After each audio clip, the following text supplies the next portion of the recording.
Muchas gracias, Pati. Bueno, muy buenas tardes a todos. Gracias por acompañarnos acá, no solo en la XCOM, sino en esta charla como tal. Me presento, Ricardo González por acá, junto con mi compañero Cristian. Vamos a presentarle algunas ideas acá de monitoreo. Entonces, comencemos. Lo primero que tenemos que preguntarnos es ¿por qué vamos a monitorear? ¿Por qué es necesario monitorear? Y ahí vamos a hacer una pausa y vamos a ver un poco lo que es los sistemas en la actualidad. Estamos hablando de que el panorama hoy en día es muy diferente a lo que era unos años atrás, incluso hace unos 10 años, por ejemplo. Actualmente tenemos un boom en términos de microservicios, lo que implica cloud, y obviamente este cambio en las arquitecturas y en la infraestructura nos traen otros problemas en términos de monitoreo, otros retos en términos de monitoreo. Entonces, con ello también han tenido que surgir otras formas de poder resolver esos problemas antiguos. Si nos ponemos a pensar en la arquitectura, cómo funcionan los microservicios, vamos a tener un montón de instancias repetidas por un mismo servicio, no sé, pueden ser 20, 30 o 100 instancias, e incluso pueden estas durar vivas como horas o incluso minutos. Entonces, ¿cómo podemos hacer, podemos monitorear esas instancias o servicios que pueden durar una cuestión de minutos vivos? Igual, de todas formas, para nosotros sigue siendo, los problemas siguen siendo más o menos los mismos. O sea, tenemos el foco, tenemos que mantener una disponibilidad, tiene que ser eficaz nuestro servicio, tenemos que generar un ahorro de alguna manera si es posible, y tenemos que recuperarnos ante cualquier problema que surja. Entonces, allí pasamos a lo que es el monitoreo como tal. Entonces podemos llegar a una definición simple por acá, que sería el hecho de chequear constantemente la salida de nuestro sistema. ¿Para qué? Para saber qué es lo que ocurre con el sistema, cuál es el estado actual del sistema. Y en caso de que haya algo que no esté funcionando de la manera correcta, poder reaccionar y corregirlo si es necesario. El término monitoreo es muy amplio. Aquí esta definición puede ser bastante superficial, pero podemos definirlas entre estas cuatro etapas. Entonces vamos a obtener datos, vamos a analizar esos datos, agregarlos, computarlos, y luego vamos a identificar problemas en base a esos datos que obtuvimos y generar las correcciones que sean necesarias. El monitoreo en sí no solo nos ayuda a tomar decisiones en el momento, sino también nos ayuda a tomar decisiones en el futuro. En base a esos datos podemos más o menos de alguna manera predecir o quizás intuir qué pueda estar ocurriendo unos minutos después, unas horas después, o quizás en una situación que se haya repetido anteriormente. Y, por supuesto, el monitoreo es una herramienta de aprendizaje fundamental para nuestro sistema, para ver cómo evolucionamos nuestro sistema y hacemos los cambios adecuados. Entonces, ¿qué esperamos nosotros entonces con el sistema, con nuestro monitoreo? Si vamos a un ejemplo, una analogía, por ejemplo, algo que monitoreamos o que sabemos que se debe monitorear con mucha delicadeza es una persona en una sala de urgencias. Entonces, estas personas, nosotros, ¿qué queremos o qué quieren los médicos? Quieren tener, tan pronto surge un problema con esa persona, quieren tener específicamente qué es lo que está ocurriendo, de manera precisa y de manera rápida. ¿Por qué? Porque obviamente necesitan corregir el problema, necesitan atender a ese problema que está teniendo la persona y evitar que haya una complicación mayor. La mayor información que estas personas puedan obtener del sistema de monitoreo, la mayor precisión van a tener y más rápido van a poder atacar el problema. Y van a poder acortar el tiempo de recuperación. Obviamente, el mismo sistema de monitoreo, una vez se haya resuelto el problema, les va a decir que ya está resuelto. Entonces, digamos que es un feedback loop constante. Y, obviamente, en estos detalles, en esta visión de monitoreo, hasta el más mínimo detalle importa.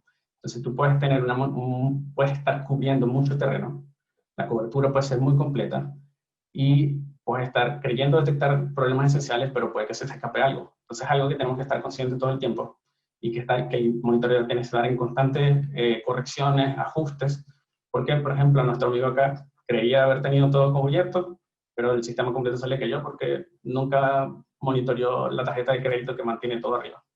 Entonces, eso es algo, por muy chistoso que pueda parecer, es algo bastante común. Y otra cosa es que el monitoreo abarca diferentes ramas de lo que hacemos en nuestro sistema, tanto software como hardware, la infraestructura, el middleware, la aplicación, incluso el negocio. Entonces, si todo el monitoreo está basado en los datos ¿Cómo los obtenemos? Primero que todo, tenemos que definir lo que son las métricas. Entonces, para nosotros el punto principal son ellas, son las métricas. Los datos que obtenemos los estructuramos de una forma, de una forma que nos permita agrupar de una forma lógica, que podamos consultarlas a futuro, que podamos correlacionar en base al tiempo preferiblemente, y podemos decir que la estructura es un valor numérico, que es la medición que se está haciendo, o la marca de tiempo en el momento en que se hizo la medición, y unos datos adicionales, unas propiedades adicionales, que nos va a dar un poco de idea del contexto en el que ocurrió esa medición.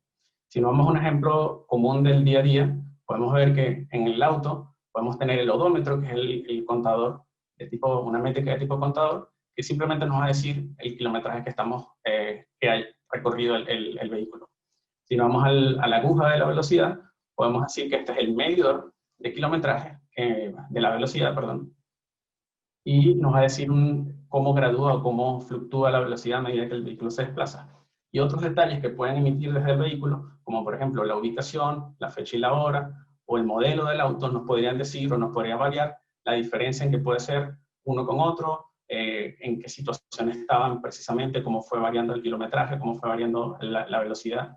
Entonces, esos detallitos, si nos los llevamos al día a día nuestro, nos ayudan un poco a tener una idea de qué es lo que está ocurriendo y cómo podemos proyectar eso en el futuro.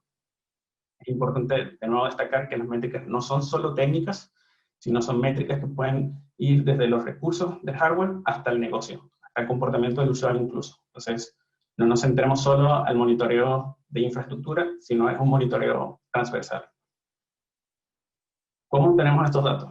Podemos hacer dos grupos grandes, generales, y esto va muy de la mano, los términos van muy de la mano con lo que es lo que hacemos también en las pruebas, que es la categoría de Black Box y White Box.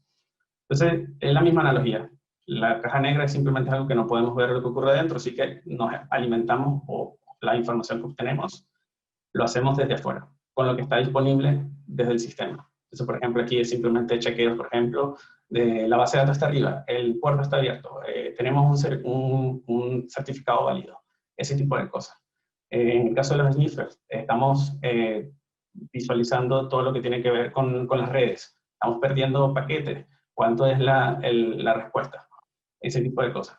Por el lado del Whitebox, ya si es más dentro del sistema, exponemos mucho más información, vemos qué es lo que está ocurriendo desde adentro, y principalmente podemos decir que es el parseo o el escaneo o lectura de logs, la interpretación de los logs, y algunas interfaces, por ejemplo, algunos URLs que estamos disponiendo, unos endpoints que nos dan, no sé, los típicos JSONs con mucho más detalles, con el estatus o la situación en la que estaba ocurriendo, y esa información poder luego procesarla y que nos dé una información más detallada de lo que ocurre. Si ponemos los dos en contraste o lo comparamos uno con otro, el Black Box tiende a decirnos que ocurre un problema, y el White Box tiende a darnos más información como para saber qué es lo que está causando el problema. Entonces es importante que podamos combinar ambas estrategias en nuestra obtención de datos. Entonces, tenemos los datos. ¿Qué hacemos con ellos? Lo primero y principal es agregarlos. Estamos hablando de que vamos a tener una generación de datos de muchos lugares, de muchas instancias. Entonces no hacemos mucho con ellas si están repartidas por separadas, porque el sistema o el servicio es uno solo. Entonces, agreguemos esos datos, vamos a colocarlas de manera que tengan una representación en términos de métricas, que es lo que buscamos. Vamos a cotejar esa información y luego vamos a almacenarlos. Y es súper importante la parte de almacenamiento, porque eso nos va a permitir a nosotros poder hacer líneas de tiempo y ver cómo ha variado en cierta época, o en cierto mes, en cierta semana, y eso nos va a poder de alguna manera dar una idea de lo que podría pasar a futuro en unas condiciones parecidas. Obviamente, a medida que van cambiando los datos y cómo vamos viendo que progresan, hay situaciones que son anómalas, y nosotros queremos saber qué situación estamos y cuando estas anomalías ocurren. Para eso podemos definir alarmas en base a esos datos y dispararlas cuando pase cierto límite, ya sea un límite por arriba o un límite por debajo. Y que nos lleguen las alertas para nosotros tomar las acciones necesarias para mitigar el problema. Aquí hay que hacer una aclaración, es que no necesariamente tiene que ser una acción inmediata, puede ser una acción posterior. Lo importante es que nosotros, cuando definamos las alertas y las alarmas, tiene que ser a ciertos niveles de criticidad que son importantes que dejemos allí claro. Y lo más típico, que probablemente para muchos es lo primero que le viene a la mente cuando decimos la palabra monitoreo, son los típicos dashboards. Esto, por muy trivial que parezca, es súper útil, es súper importante en el monitoreo, y eso nos va a dar una visibilidad rápida y una interpretación rápida de lo que está ocurriendo. Entonces, un punto importante acá que vamos a hablar es los hábitos comunes a evitar. Y acá, principalmente, es el enfocarnos mucho en la herramienta. Como conclusión, las buenas herramientas no nos van a generar un buen monitoreo. Y aquí podemos caer en casos como simplemente adoptar una herramienta porque una empresa grande lo hizo, y no adaptarla porque realmente es la práctica que nosotros, en base a las prácticas que nosotros hacemos. Lo sencillo, utilizar herramientas que quizás no tienen mucho sentido para alertas, porque la información tiene un cierto delay en llegar al momento en que se genera la alerta. Entonces, es importante que nos enfoquemos en esto. Y la otra parte importante es creer que el monitoreo es responsabilidad de un solo ente, saben que es una sola persona, o de un solo rol, o de un solo equipo. El monitoreo tiene que ser una responsabilidad compartida entre todos los equipos, entre todos los desarrolladores. Quien sabe mejor qué puede estar ocurriendo en el sistema es quien lo desarrolló. Entonces no tiene mucho sentido que quien esté pendiente de las alarmas sea un equipo que no desarrolla, por ejemplo, un equipo de infraestructura que esté pendiente de que el front esté fallando el login, por decir un ejemplo muy superficial. Entonces es importante que tengamos claro que el monitoreo es responsabilidad de todos juntos. ¿Cómo podemos mejorar todo esto? Aquí viene un término que ya vimos ayer en la charla entre Alexandre y Rebeca, que es el pensamiento de plataforma. Entonces, repasando rápidamente acá, son 5 pilares principales, donde el pilar base de todos es el Delivery Infrastructure, donde el objetivo es entrega rápida de valor, reducir esa fricción con una infraestructura, con monitoreo, con pipelines, que luego nos permitan crear ese ambiente, ese ecosistema de APIs que nos promuevan esas funcionalidades de negocio y que luego habiliten los últimos 3 pilares que van a ser obtención de datos en base obtención de información en base a los datos, experimentación y consistencia en la interacción de todo de punta a punta. Y vamos a hacer doble clic en cómo nos funcionaría o cómo deberíamos pensar el monitoreo en términos de plataforma. El monitoreo tenemos que verlo como si fuese todo un conjunto. O sea, el monitoreo no es solo una isla, es todo un conjunto de muchas otras partes, entre ellas, por ejemplo, la infraestructura elástica, los pipelines y la seguridad.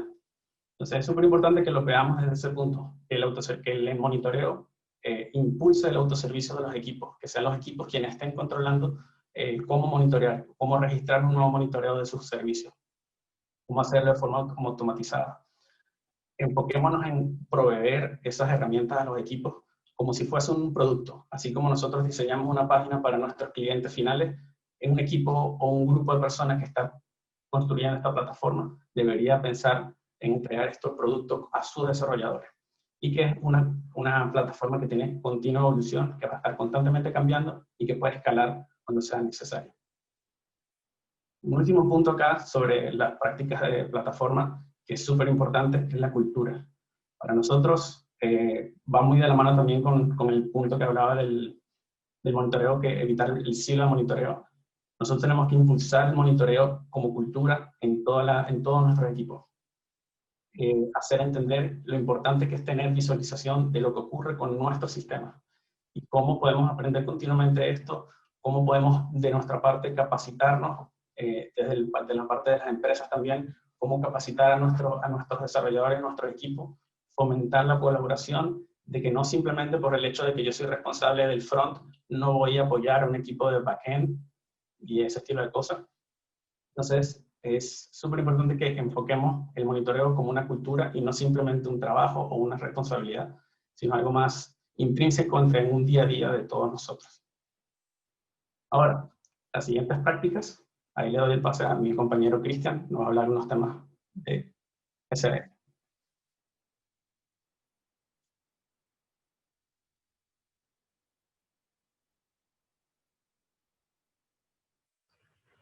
Sí, hola, muy buenas tardes.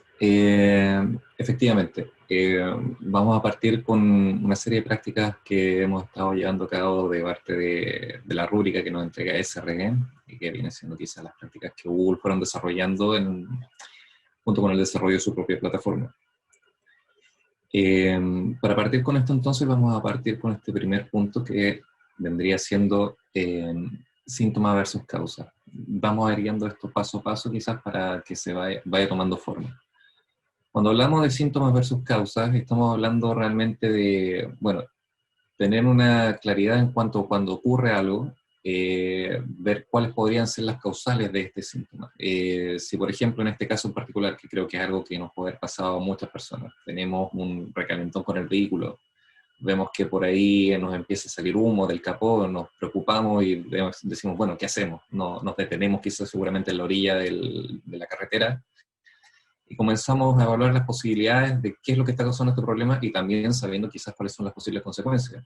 Sabemos que si utilizamos el auto bajo un problema y persistimos con la utilización, tendremos que el vehículo puede tener un problema con el motor, que se funda, que quizás los costos de reparación van a ser mucho más costosos. Entonces decidimos detenernos y empezamos a evaluar cuál es la posible causa de este síntoma que vemos. Y la posible causa podría ser algo tan sencillo como que tengamos una pequeña fuga en una tubería, podría ser que ya el radiador no esté funcionando, o aún peor quizás que el sistema eléctrico no esté dando las señales adecuadas y esto haya hecho que hubiera el recalentón. Entonces, el poder identificar cuál es la causa del síntoma nos va a ayudar a poder hacer una toma de decisión y quizás tratar de resolver el problema o mitigarlo sencillamente. Un punto importante, entonces, desde el punto de vista del monitoreo, que es lo que nos estaba planteando hace unos momentos Ricardo, viene siendo quizás entonces, ¿qué monitorear? ¿Cómo partimos con el monitoreo? Lo que las prácticas de desarrollo nos proponen en primera instancia viene siendo el monitoreo de las Golden Signals.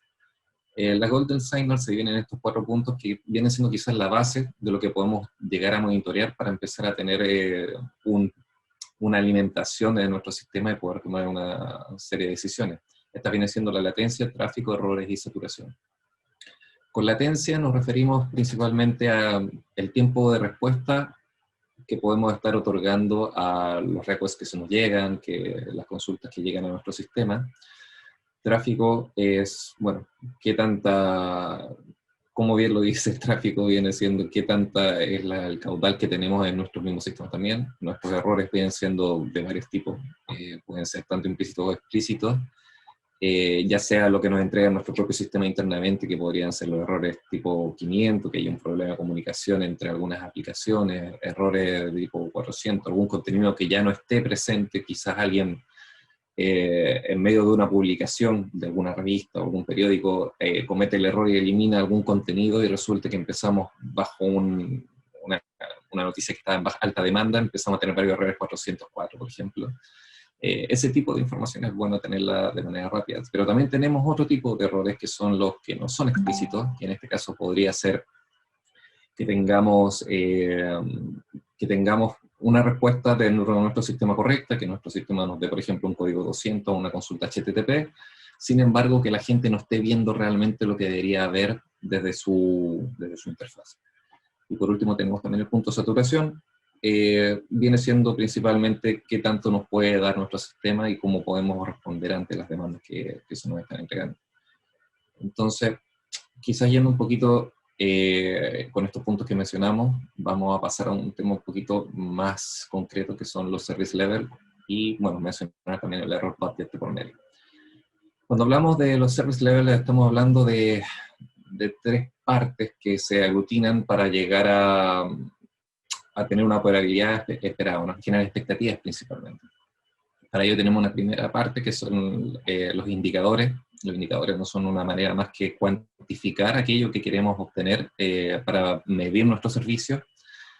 Esto pueden ser temas como, por ejemplo, la misma latencia que hablábamos anteriormente, que podemos tener tiempos de respuesta X, y bajo esa misma latencia quizás podemos querer definir entonces, tener un tiempo de respuesta definido y que nuestro tiempo de respuesta tenga un umbral. Ahí aparece, por ejemplo, lo que ya serían los objetivos, el Service Level Objective. Si bajo esta misma latencia, por ejemplo, nosotros decimos, bueno, queremos que los requests que nos llegan desde fuera, desde la internet de nuestros usuarios, tengan un tiempo de respuesta aproximado menor a los 100 milisegundos, ya estamos definiendo un umbral bajo el cual nuestro sistema, no solo el desarrollo de la aplicación, sino también la infraestructura y varios aspectos, deberían complementarse para que entreguen este tiempo de respuesta definido. Por último, también aquí mencionando, tenemos los acuerdos que se generan esto sería el Service Level Agreement, y estos Service Level Agreement no son más que cuáles son las consecuencias de cumplir o no cumplir los objetivos que estoy definiendo. Es importante acá que los objetivos sean expuestos a los usuarios finales, que tengan que ellos sean conocedores de qué es lo que puedo esperar para que no generen sus propias expectativas. ¿Por qué? Porque sencillamente cuando el usuario empieza a generar sus expectativas sobre el sistema, no sabe realmente si lo que ellos están teniendo como respuesta es lo que la misma empresa está tratando de entregar como servicio, o sencillamente a lo que ellos se acostumbran y posteriormente quizás si ya era una respuesta muy buena, por ejemplo, empieza a degradarse, podría ser que empiecen a tener una mala experiencia con el sistema, cuando realmente dentro del agreement o realmente los objetivos, eso está dentro del rango esperado. Otro muy importante también acá es que los indicadores, por mucho que podamos tener muchos indicadores, no considerar todos aquellos como parte de generar los objetivos que debemos cumplir. Esto sencillamente para mantener también el sistema limpio, que no empezar a generar también falsos positivos en cuanto a las expectativas, que por ahí también dentro del aspecto del monitoreo, que es un punto que incluye esto, no se empiecen a generar estas confusiones de decir, bueno, empiezo a tener tanta alerta que finalmente lo que era urgente deja de ser urgente. Cuando todo es urgente, se pierde esa claridad. Pasando quizás a un siguiente punto, hablando ya de las incidencias como tal, tenemos quizás, bueno, este framework que se nos entregan también de parte de SRE, que es para la resolución efectiva de problemas. Cabe mencionar que estos son buenas prácticas principalmente, no es una definición que necesariamente porque tengan en otro lado un framework diferente o utilicen algo propio y les funcione, esto no tiene por qué reemplazarlo, esto es algo genérico que aplica quizás en la mayoría de los casos. Y vamos a partir entonces con este flujo. Tenemos un incidente que es reportado, tenemos entonces ¿qué sucede con este incidente? Generalmente se genera un war room sobre el cual la gente con mayor conocimiento de lo que puede estar sucediendo, la que mejor puede involucrarse, se une. Importante aquí quizás no tener tanta gente, porque más gente, más ruido, y muchas veces el problema se va perdiendo en el hilo. Lo importante es poder quizás actuar rápido en estas ocasiones. Entonces, se llega con estas personas, se clasifica quizás cuál puede ser la causa. Al clasificar el problema, se examina, se diagnostica. Aquí entra en juego quizás la parte de los síntomas y las causas de ese síntoma. Y una vez que es diagnosticado, se trata y se prueba. ¿Eso qué quiere decir?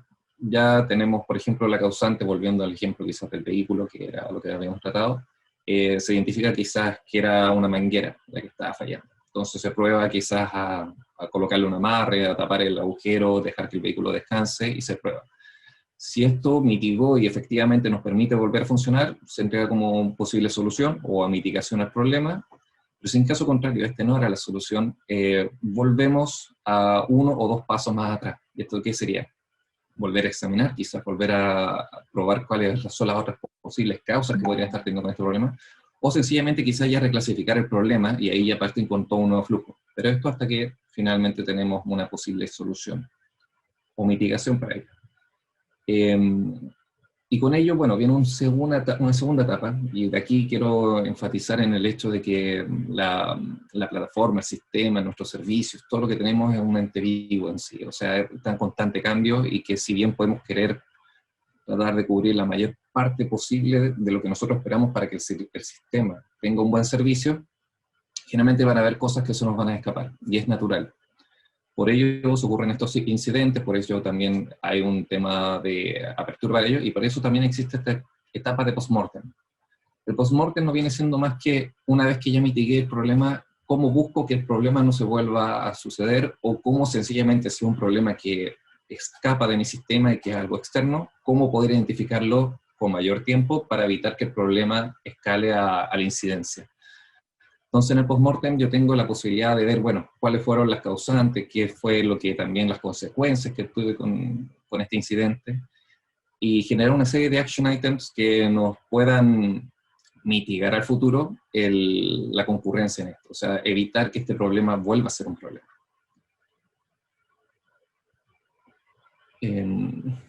Un último aspecto que queremos abordar acá, las prácticas de SRE son muchas y creo que es bueno recalcar que son algunas las que vamos a tocar acá. El último aspecto es quizás monitorear desde la perspectiva del usuario. ¿A qué nos referimos con esto? Muchas veces, lo que hablábamos anteriormente, tenemos nuestro sistema, podemos ver inclusive si queremos hacer un flujo similar al que el usuario haría para obtener algún dato, o ya sea con una API que estemos sirviendo, también se ha alimentado desde otro servicio. Si esto lo monitoreamos desde nuestra propia infraestructura, por ejemplo, podemos estar saltando varios aspectos importantes que para el usuario son consecuencias en la entrega del servicio, ya sea que algo tan sencillo como saltarnos un firewall, que dentro de nuestro sistema, al tener todo dentro de una red privada, tengamos acceso directo y podamos ver que está todo funcionando bien. Va una persona desde fuera, desde la internet, trata de acceder y no puede ver el acceso o sencillamente no responde, puede ser un problema de firewall ahí, y claro, si nuestro monitoreo está basado dentro de nuestra propia intranet, ese problema no lo veríamos a tiempo hasta que nos llegue quizá, no sé si un reclamo, quizá alguna consulta de alguna persona externa que nos diga, oye, el servicio está bajo, no tenemos respuesta. Es importante entonces poder colocarnos en el lugar del cliente. También temas como latencia. La latencia interna de una red es mucho menor a la latencia que pasamos por varios otros caminos que pueden tener desde donde sea que llegue la conexión. Entonces, poder tener una perspectiva desde el punto de vista del usuario y generar ese flujo con todo lo que conlleva es una buena manera también de poder tener la claridad en cuanto a cómo estamos entregando nuestro servicio. Para ello quizás podemos usar un aspecto que generalmente se puede implementar, esto es el monitoreo sintético. Con el monitoreo sintético lo que buscamos es poder generar escenarios, generar flujos, generar distintas maneras de poder simular alguna consulta o algún camino dentro de un proceso para ver cómo éste responde desde la perspectiva misma de un usuario como tal. Aquí lo que tenemos son distintas herramientas que pueden ayudarnos a hacer esto, podemos generar nuestras propias herramientas. Todo esto cae un poco dentro del contexto también de lo que es nuestro sistema y de lo que conlleva. Principalmente aquí quiero recalcar que cada sistema es diferente y por lo tanto cada persona sabrá cuáles son los límites que tienen. Algunos son límites de tipo legal, otros son límites de tipo netamente funcionales, pero es importante que si vamos a buscar simular el funcionamiento del usuario sea de la manera adecuada. Si tenemos algún sistema, por ejemplo, de tipo bancario, en el cual hay temas de seguridad de por medio, quizá hay cosas que no vamos a poder simular desde fuera para no generar brechas de seguridad también. Creo que ya enfatizando, tenemos todo lo que hemos estado presentando acá desde el punto de vista de SRE, lo hemos tomado quizás de estos libros, los dejamos abiertos para que puedan hacer lectura de ellos. Muchos de estos puntos son mejor enfatizados acá. Y quizás yendo ya un poco a lo que son conclusiones y bueno, puntos clave, tomar un poco el tema de lo que son el login. Hace un momento también Ricardo mencionó el hecho de que usar las herramientas adecuadas. Bueno, cuando nos referimos con las herramientas adecuadas, ¿qué es lo que realmente estamos diciendo? El contexto de la empresa da mucho que decir, cómo utilizamos las cosas, qué tipo de herramientas podemos utilizar. De repente hay negocios que trabajan dentro del margen legal dentro de un país, por lo tanto pueden utilizar cierto tipo de cosas, o incluso necesitan mantener datos durante X cantidad de tiempo solo por términos legales. Entonces, el hecho de usar una herramienta adecuada o no va de la mano con cómo nosotros usamos presencia de ella y cómo también la utilizamos nosotros mismos. La misma herramienta nos va a entregar ciertas rúbricas, pero podríamos utilizarlo de una buena o mala manera. Una de ellas es, por ejemplo, cuando estamos guardando logs dentro de alguna herramienta, tipo Splunk, Elasticsearch. ¿Qué sucede en estos casos? Generalmente obtenemos un log dentro de nuestro sistema, este log lo procesamos y lo enviamos a la herramienta. Si nuestra empresa tiene varios equipos de desarrollo y tenemos que varias aplicaciones se están ejecutando en paralelo, cada uno de ellos podría quizás estar haciendo las cosas a su propia manera. Esto genera dificultades tanto para lo que podemos después obtener en base a los datos que estamos generando, que esos datos se transforman en información, y también quizás hacer comparativas entre aplicativos. Entonces, quizás lo mejor que podemos hacer acá es estandarizar los logs. Con la estandarización de los logs, lo que estamos haciendo es generar una capa inicial en la cual todos los logs de distintas aplicaciones estén trabajando de manera similar, en el cual obtengamos los mismos tipos de datos, bien caracterizados, con su información, con su formato, y quizás dentro de la singularidad de cada aplicación generar una segunda capa, o quizás en este caso tenemos dos JSON, tener un segundo nivel en el cual colocar las singularidades de cada una, ya sean características que una tiene y que la otra no.